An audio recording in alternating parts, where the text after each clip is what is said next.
Nintendo Game Talk. Welcome everyone to Nintendo Game Talk. My name is Koloko, and today I'm going to be reviewing Xeodrifter for the Nintendo Switch. So, you might be asking, why are you reviewing this game that came out weeks, maybe months ago on the Switch? And it's because I just played this game. I downloaded it when it first came out, but I really didn't get a chance to sit down with it until recently. There was just too much going on. And I was pleasantly surprised by it. And I think that the game is still relevant even now, especially now. And I'll tell you why. That's because Metroidvanias on the Switch, there's just too many of them. And there's not a problem with having too many games. That's a good problem to have. But especially these Metroidvanias that are on the Switch, they're too long, man. You know, Hollow Knight. Hollow Knight takes a long time to complete. You got Iconoclast. That's a long game.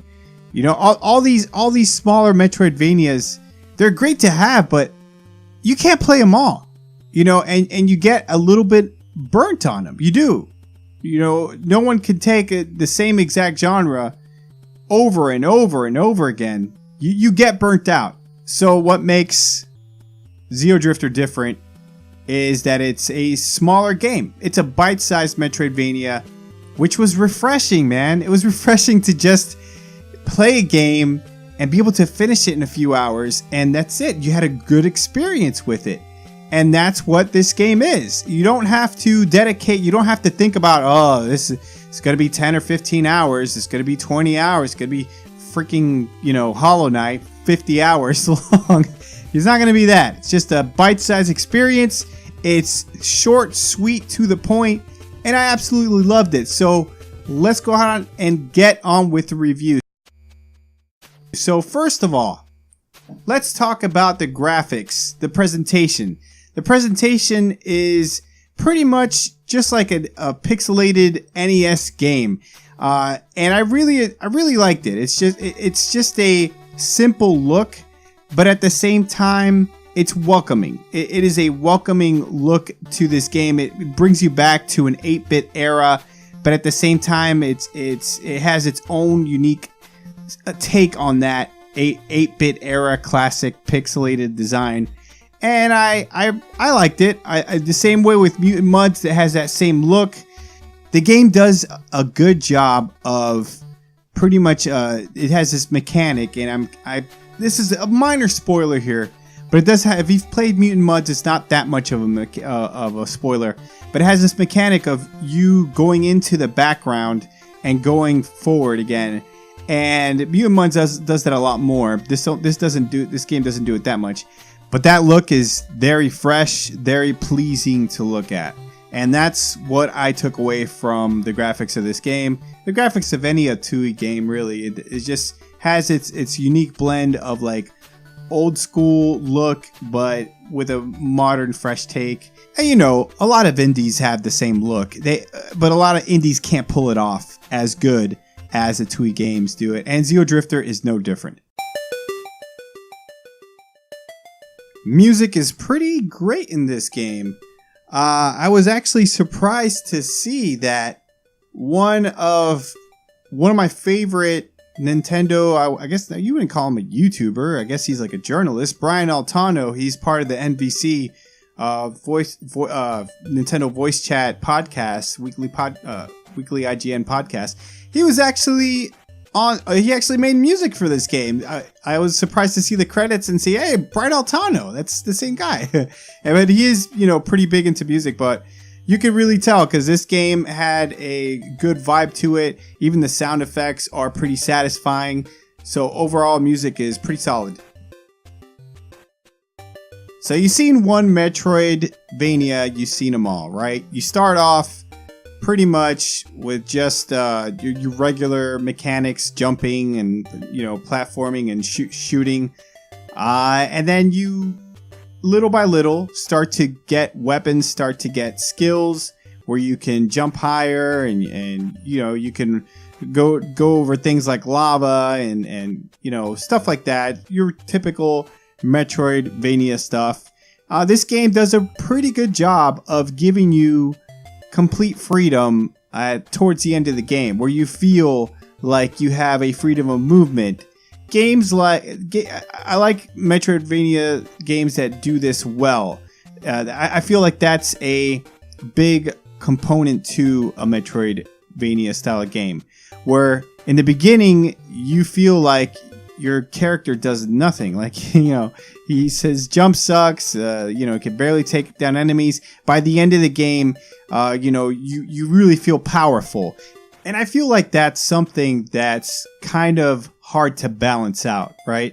In a Metroidvania type of game, or any game, you have to balance out how the player feels from the beginning of the game towards the end of the game, how they progress, and the difference that you see. And you have to balance it very well, and this game does it incredibly well. Despite the brevity of it, I really did appreciate how well you incrementally got stronger and got faster, and how you were able to get to areas that you couldn't get to before.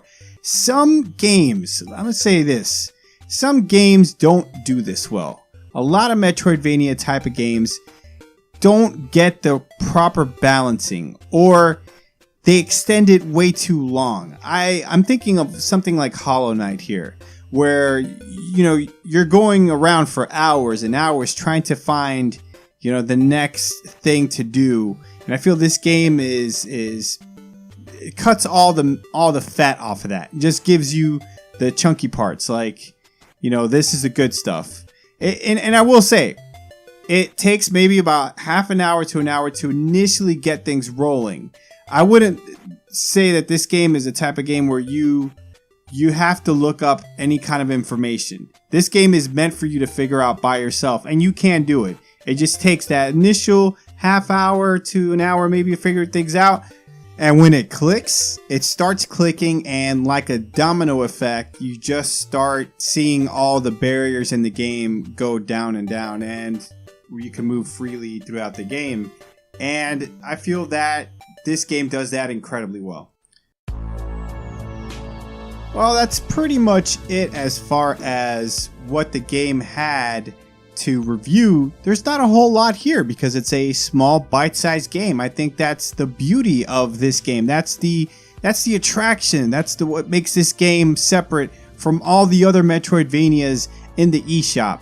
This is small, bite-sized, but it's satisfying, super satisfying, and I think it's even worth the $10 of admission just for that, just to have that different taste, where you could get in, play the game, have a good experience, and get out and get ready to move on to the next thing, which is what I think the Switch needs more of. There's too many games on this device. I need more small, bite-sized games where I can play them, have a good time, have a different kind of experience, then move on to the next thing. I can't handle these 40 to 50 hour Metroidvanias non-stop getting thrown at me. I can't do it, man. It's too crazy. But anyways, that's besides the point. This game, go ahead and grab it. You don't have to know that much about it. That's why I didn't want to get into too much detail, because I don't want to ruin the game for you. If you like Metroidvanias, if you want a game that you don't have to commit that much time to, you want a good experience, you like the old school look of 8-bit games, you go ahead and pick this game up. I'm going to give this game an 8.5 out of 10. The good, bite-sized Metroidvania fun. The bad, can be a little short, and in the beginning, a little bit vague. And the ugly, my unhealthy and borderline dangerous obsession with finishing every Metroidvania game on the Switch. It will be my downfall. That's it for this video. Thank you guys so much for watching this video. If you could please hit that like button, hit subscribe, and stick around for more Nintendo Game Talk. Later.